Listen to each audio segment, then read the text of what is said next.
Systemic fungi. Systemic fungi पर जनाब question आ जाता है बिल्कुल प्रॉफ में, सिस्टेमिक माइकोसिस। सिस्टेमिक माइकोसिस हम इसे कहते हैं। सबसे पहले पता होना चाहिए नाम अगेन, ठीक है। What are the various fungi which causes this systemic mycosis infections, ठीक है। ये कौन सी है सिस्टेमिक, अच्छा मतलब क्या है सिस्टेमिक का। ये हमने पहले किए थे ना, हमने कुटेनियस किए थे, तो वहां हमने कहा था they only affect the keratinised tissues of the skin, hair and nails. They will not affect the body otherwise, only the superficial infection of the skin, hair and nails. But here we are saying that's why they called they call the cutaneous mycosis, ठीक है। रुक जाओ mobile ji.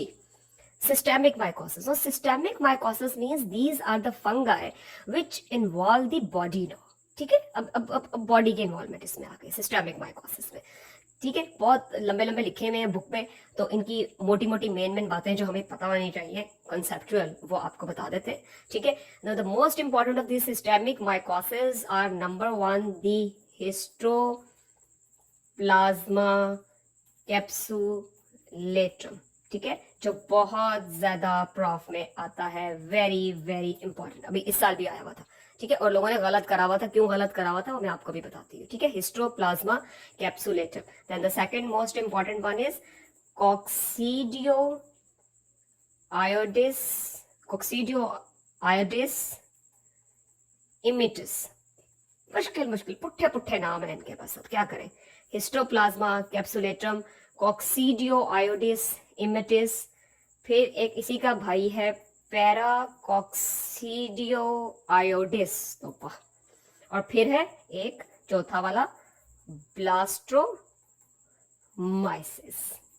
First of all, the 4 fungi in our syllabus that causes the systemic mycosis. Systemic mycosis means now the infection will affect the inside the body, ठीक है। Bone को, brain को, spleen को, आपके लंग्स को, will affect these areas, ठीक है। And the most important ones, they are the histoplasma capsulatum, coccidioides immitus, paracoccidioides and blastomyces. First of all, you should know the names of these 4, ठीक है। और सबके सब are very very important. Obviously the most important one is the histoplasma capsulatum, but the other 3 are not the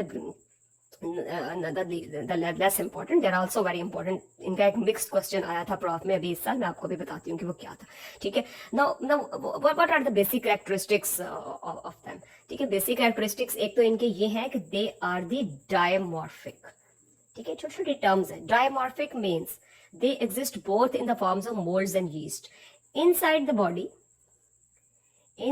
body, they are in the form of yeast, except coccidioides. Coccidioides in the body is in the form of spherules, ठीक है। There is just various terms, ठीक है। The dimorphic means that inside the body they are in the form of yeast, while in the environment they are in the form of molds. ये बड़ी important बात है, ये पता होनी चाहिए, ठीक है। Now we will start from the histoplasma capsulatum. Histoplasma capsulatum, इसको प्रॉफ में जो है ना वो एग्जाम में वो इस तरह भी लिख सकते हैं, H dot capsulatum, histoplasma capsulatum. The most important thing about the histoplasma capsulatum that is obviously in the environment is the in the form of moulds. ये बड़ी अच्छी आपकी बुक में तस्वीरें बनी हुई हैं, यूं करके ऐसे करके उन्होंने बनाए हुए हैं, यूं करके, ठीक है। The spores they are also called the conidia, जो इसके स्पोर्स होते हैं फंगाई के, they are also called conidia, ठीक है।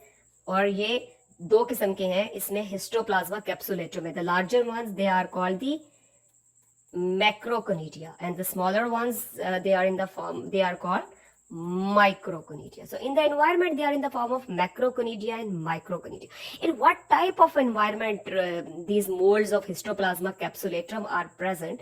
They are usually present in the soil that is contaminated with the feces of various birds, ठीक है। वो चिकन से भी, और खास तौर पे जो एक वो लिखा होता है उन्होंने आपकी बुक में, जो MCQ भी पढ़ा होता है कि स्टारलिंग, और स्टारलिंग क्या होता है, ये बड़ी अजीब सी बात है कि स्टारलिंग, हमें तो पता नहीं क्या होता है, तो एक दफा पता चला कि मैना होती है जी, वो छोटी सी मैना नहीं होती। वो एक गाना भी होता है बॉलीवुड का, पुराने जमाने का, तोता मैना की कहानी तो पुरानी पुरानी हो गई, ठीक है। तो वो जो तोता की मैना होती है ना, वो that's called a starling. I think so. I'm sure about it. You people can check it in the Google. ठीक है। So starling जो है, it's a bird, starling called, Urdu में हमारे commonly it's called मैना। तो उसकी जो वो फीसिस से contaminated soil है ना, उनमें बड़ा जी हिस्टोप्लाज्मा कैप्सुलेटम जो है होता है, ठीक है। फिर बैट्स में, कहाँ मैना कहाँ चमगादड़, और बैट्स इन्फेस्टेटेड ग्वानोज में, ठीक है। तो कोई बैट्स किसी केव में है, उस केव की कुछ लोगों ने सफाई की है, ठीक है, तो वो इसको इनहेल कर सकते हैं। फिर चिकन की भी ड्रॉपिंग्स में, वो मतलब ऐसी सॉइल जो कंटेमिनेटेड है with histoplasma capsulatum spores, Conidia, when you inhale it, when you will inhale it, you will get infected. But now when you inhale it, now inside the body, outside the body in the environment it is in the form of more, but inside the body it is in the form of, ये बहुत important word है, it is in the form of budding yeast cells within the macrophages, ठीक है जी। ये बहुत बहुत बहुत important बात है, budding yeast cells within the macrophages। तो if this is a macrophage, if this is a macrophage, तो ये उसके अंदर इस तरह करके budding yeast cells होंगे। They are the budding yeast cells within the macrophages, and some bad examiners, sorry to say, this year there was a scenario that there is a patient suffering from tongue ulcers, ठीक है। Usually जो immuno compromised patients होते हैं उनमें ज्यादा ये infections अगर करेंगे, तो इम्यूनो कॉम्प्रोमाइज्ड पेशेंट्स में histoplasma capsulatum can call the tongue ulcers, ठीक है। टंग में वो अल्सर्स कर सकते हैं। बाकी ये यूजुअली जो है ये लंग्स में इन्फेक्शंस करेंगे जी, ठीक है। लंग्स में करेंगे, लंग्स में कर देंगे, स्प्लीन में आपके कर देंगे, क्योंकि ऑब्वियसली वो उधर जो है वो मैक्रोफेजेस की इन्वॉल्वमेंट जहाँ जहाँ होगी, ठीक है। लंग्स में हो जाएगी, आपकी स्प्लीन में हो जाएगी इनकी इन्फेक्शन हिस्टोप्लाज्मा कैप्सुलेटम की। पर जहाँ कहीं भी होगी, ये जिधर कहीं भी होगी, what it will cause, ठीक है, there will be आपकी, when you will take the tissue specimen, in the tissue specimen what you will visualize the budding yeast cell within the macrophages. But that examiner gave the scenario that there is a patient, there are ulcers on the tongue of the patient, and the specimen from taken from that shows the budding yeast cells, intracellular budding yeast cells, ठीक है, intracellular budding yeast cells। तो क्या किया था लोगों ने इसको जज्बाती होकर धड़ाधड़ जो है जी वो कैंडिडा लिख दिया, ठीक है। तो अगर पूरे पंजाब में अगर 6000 MBBS स्टूडेंट है, तो आई थिंक शायद 3000 लोगों ने उसको कैंडिडा लिखा हुआ था, और 3000 ने histoplasma capsulatum half by half चल रहा था। जब हम चेक कर रहे थे सारे जितने लोगों के पास भी ये क्वेश्चन था, तो वो कहते थे कि आधे पेपरों में जो है ना, मतलब एक लॉट में अगर 50 पेपर्स हैं तो 20-22 ने हिस्टोप्लाज्मा लिखा हुआ है, 20-22 ने कैंडिडा। बेटा कैंडिडा जो है, they obviously they are the budding yeast cells, but the candida is never intracellularly present. Candida is just present, उसे ओरल थ्रश कहते हैं। ओरल कैविटी के अंदर वो कोई टंग पे अल्सर्स नहीं बनाएगा, ठीक है। कैंडिडा की इन्फेक्शन से क्या होता है कि वो एक व्हाइटिश सी लेयर आपकी ओरल कैविटी में, आपकी जुबान के ऊपर, ओरल कैविटी के ऊपर, ठीक है, that layer is called thrust. And they, और वो वहां से स्पेसिमेन लेके जस्ट सिंपल आप ग्राम स्टेनिंग कर ले तो आपको नजर आएंगे बडिंग यीस्ट सेल्स।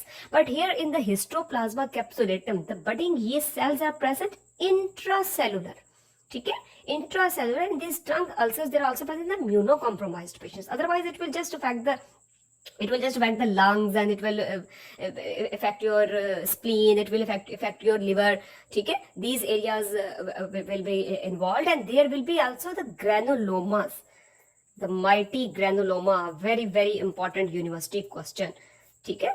तो ग्रेनुलोमास होते हैं आपके, जितनी ये इन्फेक्शन है, हिस्टोप्लाज्मा, कोक्सीडियोइडस, पैराकोक्सीडियोइडस, ब्लास्टोमाइसिस, इन सब में there is formation of granulomas, ठीक है। क्रोनिक ग्रेनुलोमेटस इन्फ्लेमेशन होती है। So histoplasma capsulatum is in the form of mould in the environment, ठीक है। बैड इन्फेस्टेटेड ग्वानोज में, स्टार्लिंग की वो फीसिस से कंटेमिनेटेड सॉइल में, there will be its micro and macroconidia will be present. They will be inhaled, and when they will be inhaled, the inside the body they will be present in the form of budding yeast cells within the macrophages.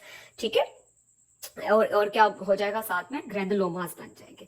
ठीक है, तो इसकी भी diagnosis में क्या कर लेंगे, एक तो जी स्किन टेस्ट इन सब की डायग्नोसिस में होती है। और स्किन टेस्ट यूजुअली मींस कि देयर इज कौन सी इम्यूनिटी है इनमें भी, there is role of cell mediated immunity. ठीक है, सेल मीडिएटेड इम्यूनिटी पता है ना, हेल्पर टी सेल्स और cytotoxic T cells, type 4 hypersensitivity reaction. So there is a role of cell mediated immunity in all the fungal infections, and especially in these systemic mycosis infections.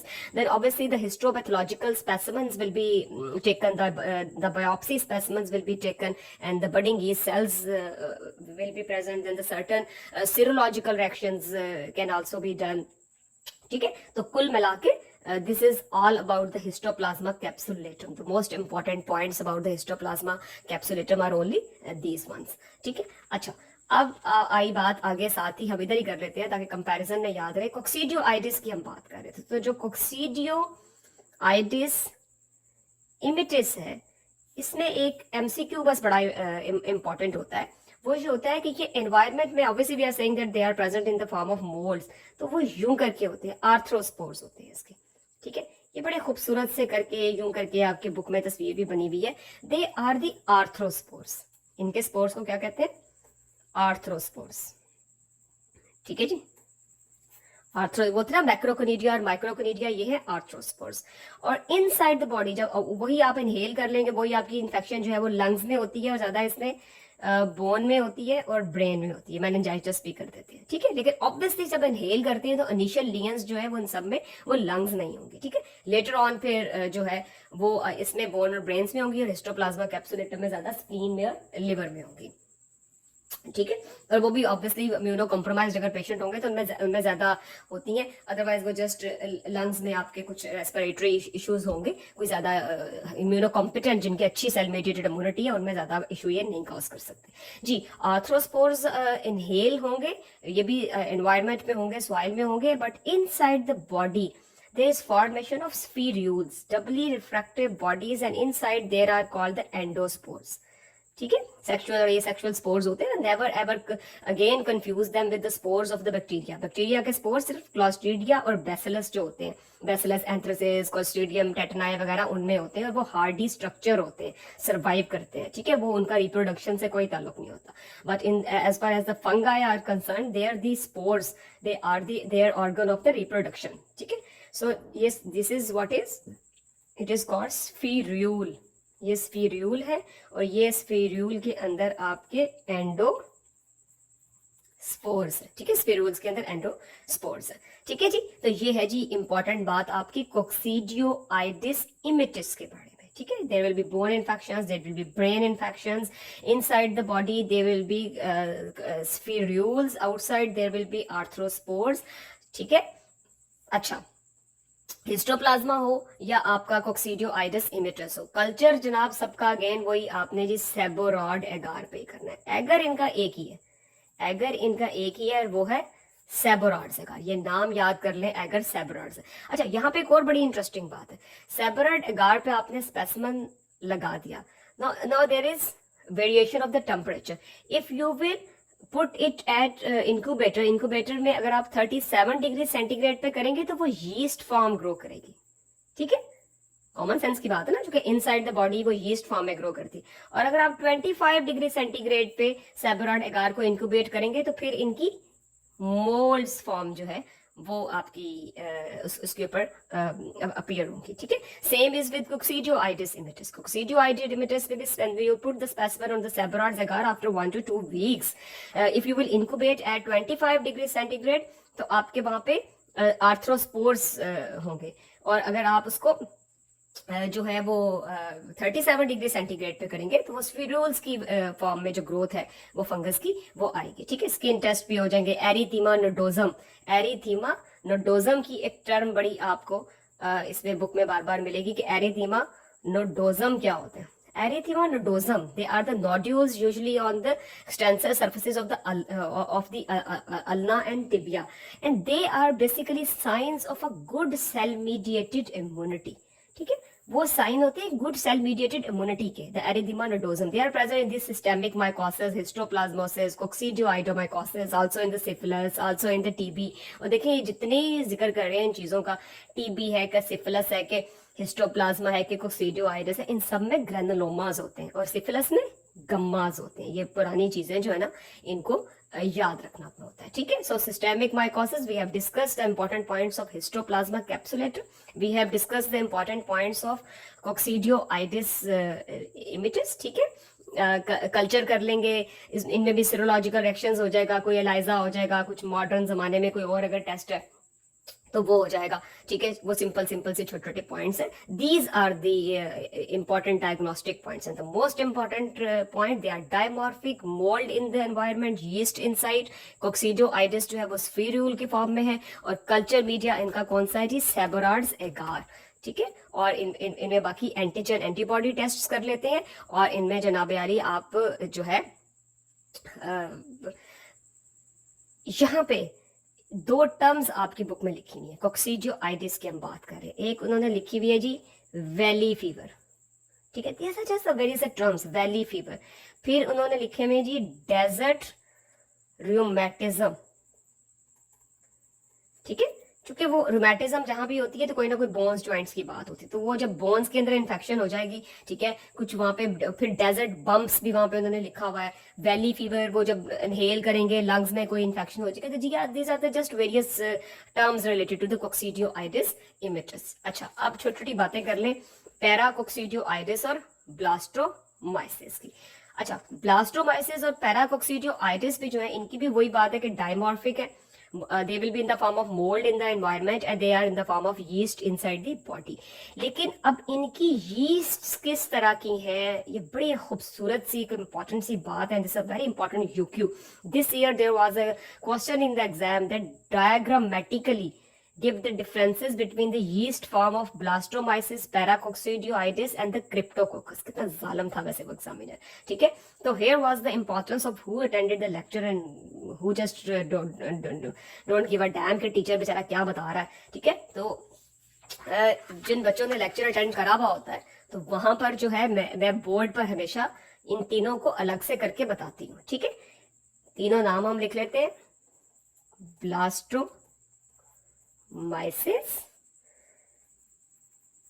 पैराकोक्सीडियोआइडिस, ठीक है, और Cryptococcus नियोफॉर्मन्स नाम है जी पूरा इसका. Now the blastomyces and paracoccioides, they are from the family of systemic mycosis. ठीक है, and Cryptococcus neoformans is from the family of opportunistic mycosis. ठीक है, they are from the family of opportunistic mycosis. In a separate video we'll discuss the opportunistic mycosis. Right now the blastomyces, ठीक है, blastomyces, paracoccioides, obviously they are in the form of mold in the environment. वो simple से यूं करके mould form में और ऊपर conidia हो जाएंगे, वो कोई इतना सिग्निफिकेंट बात नहीं है. ठीक है, और इनसे लंग्स की इन्फेक्शंस हो जाएंगी. और inside the body they are in the form of yeast. But what's the morphology of that yeast is the most important university question. Blastomyces inside the body in the form of yeast, there is a single bud. It's broad-based bud with doubly refractory border. ये है जी blastomycosis की yeast. और लिखना भी है आपने वहां पे कि इसमें है ब्रॉड बेस्ड बड. बहुत इंपॉर्टेंट क्वेश्चन है बेटा, बहुत एससीक्यूज है, एमसीक्यूज है. आपको कितनी बार मैंने एग्जाम बताया है क्लासरूम में भी कि एक एक नंबर बड़ा अहम होता है बेटा. अच्छा, पैराकोक्सीडियोआइडिस ब्राजीलियंसिस, आई थिंक इसका पूरा नाम है. बड़ी खूबसूरत करके ये यूं करके यीस्ट विद मल्टीपल बर्ड्स, ऐसे करके वो उन्होंने इसको लिखा हुआ है आपकी बुक में कि वो शिप की व्हील के फॉर्म में. ठीक है, कि वो व्हील ऑफ द शिप. ठीक है, व्हील ऑफ शिप, टाइटैनिक याद है? वो टाइटैनिक में वो जो बाबा बेचारा आखिर में यूं करके थे, यूं करके थे, यूं करके फिर वो बेचारे मरमरा गए थे। तो वो जो आपका जो बहरी जहाज का जो व्हील है, इट इज इन, ये बिल्कुल उसकी तरह की है। और क्यों, कौन है ये? पैराकोक्सीडियोआइडिस की yeast, multiple birds, a single yeast with multiple bird, है वो एक ही और उसके ऊपर उसकी मल्टीपल बर्ड्स। ब्लास्टोमाइसिस की कैसी है? ब्लास्टोमाइसिस की है जी आपकी single bud with broad base, ठीक है। और जो क्रिप्टोकोकस नियोफार्मन्स है, which is an opportunistic mycosis, it exists only in the form of yeast. It is a narrow based yeast and capsulated, ठीक है। broad based yeast is of blastomyces. Blastomyces belong to the group of systemic mycosis, ठीक है। narrow based bud of the yeast which is also capsulated, it is of Cryptococcus neoformans, ठीक है। Pigeon की ये बात इधर ही कर लेते हैं, ठीक है। पिजन्स बेचारे मासूम से कबूतर, पिजन्स की फीसिस की से कंटेमिनेटेड जो आपकी सॉइल है उसमें से इनहेल करते हैं, तो ये क्रिप्टोकोकस नियोफॉर्मन्स की इन्फेक्शन हो जाती है, मेनिनजाइटिस, ठीक है। मेनिनजाइटिस जनाब हो जाता है, लेकिन किन में? एड्स वालों में। हेल्दी लोगों में नहीं होगा, एड्स वालों में it will cause the meningitis. बहुत कॉमन, ये बहुत बहुत इंपॉर्टेंट यूनिवर्सिटी क्वेश्चन है, ठीक है। और इसमें एक टेस्ट होता है जिसे कहते हैं इंडिया इंक टेस्ट। और यहाँ पे बड़ा पूछ लेते हैं एग्जामिनर कि इंडिया इंक क्या होती है। भाई इंडिया इंक सिंपल जो फाउंटेन पेन में जो स्याही भरते हैं, that's called the India ink. तो CSF जो है पेशेंट का, उसमें एक ड्रॉप ऑफ इंडिया इंक डाले तो उसमें क्या होता है कि आपको यूं करके कैप्सुलेटेड, कैप्सूल यूं करके हेलो सा नजर आएगा, जो कि कैप्सूल से एंटर तो नहीं हो सकेगी ना वो जो इंक है। तो India ink is use to colour the background, to stain the background, और आपको बडिंग यीस्ट सेल नजर आएंगे इंडिया इंक के ऊपर, ठीक है। So this is the difference between the yeast forms of Blastomyces, Paracoccidioides और क्रिप्टोकोकस। ये था जी हमारा हिस्टोप्लाज्मा, जो in the form of macroconidia and microconidia in the environment and in the form of budding yeast cells within the macrophages. Intracellular budding yeast cells are the hallmark of Histoplasma capsulatum. और coccidioides immitus में environment में we have the arthrospores. Inside the body there will be spherules, and spherules are आपके जो है वो अंदर they are filled with the endospores, and the specialized culture media used to grow the fungi, they is called the Seborrhoeids agar. So never ever to miss this in the prof, that way there you will use the Seborrhoeids agar and all these hallmarks in the diagnosis. You will have to write all these characteristics in the environment. They are in the form of mold inside the body, they are in the form of yeast, in the form of spherules, in the form of this broad based bud, a yeast with multiple buds, ठीक है। फिर serological reactions, you can check the antigens, you can check the antibodies, there will be ELISA, there will be PCR test, there will be skin tests, ठीक है। और ये सब था हमारा सिस्टेमिक माइकोसिस।